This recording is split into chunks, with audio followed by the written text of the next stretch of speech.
જય ઈસુ વાલા ભાઈઓ અને બહેનો, વાલા ભાઈઓ અને બહેનો, ઈશ્વરની માનવજાત માટેની સૌથી મોટી એક મહાન ભેટ એ સ્વતંત્રતાની ભેટ આપણા માટે છે. પરમેશ્વરે આપણને સ્વતંત્ર જીવન જીવવાની સઘળી બાબતો પસંદ કરવાની છૂટ આપી છે. ઈશ્વર જાણે છે કે માનવ શેતાનના પ્રભાવમાં આવી જઈને ઈશ્વરની વિરુદ્ધ જતી બધી બાબતો પણ પસંદ કરી શકે તેમ છે.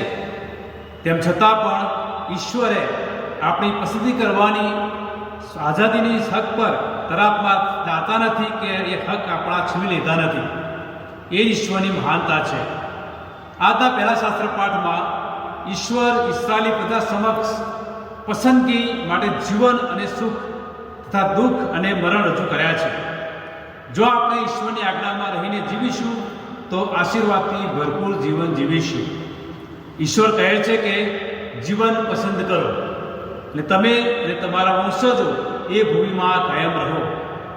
તમારે ઈશ્વર પ્રભુ પર પ્રેમ રાખવો, તેનું કહ્યું કરવું અને તેને દ્રઢતાથી વળગી રહેવું એ જ તમારું જીવન છે.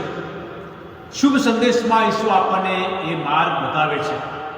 એ માર્ગ છે કૃષ્ણનો માર્ગ. ઈસુએ પોતે એ માર્ગે ચાલીને આપણે માટે એ માર્ગ પૂરી આપ્યો છે, આપણને માર્ગ બતાવ્યો છે. એ જ માર્ગે સાચું અને સારું જીવન મળશે.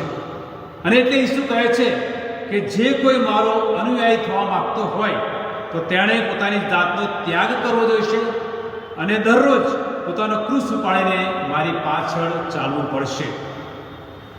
જ્યારે આપણે ઈસુને તારણહાર તરીકે સ્વીકાર્યા છે, એટલે આપણે જ્યારે એની પાછળ પાછળ ચાલીએ છીએ ત્યારે ઈસુ આપણને હાકલ કરે છે કે ખાલી હાથે નહીં પરંતુ પોતાનો ક્રૂસ ઉચકીને ચાલો, તો જ તમારું જીવન તમે બચાવી શકશો.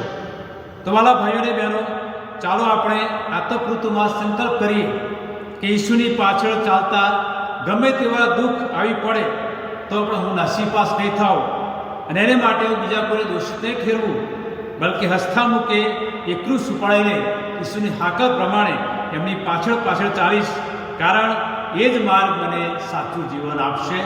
આમીન.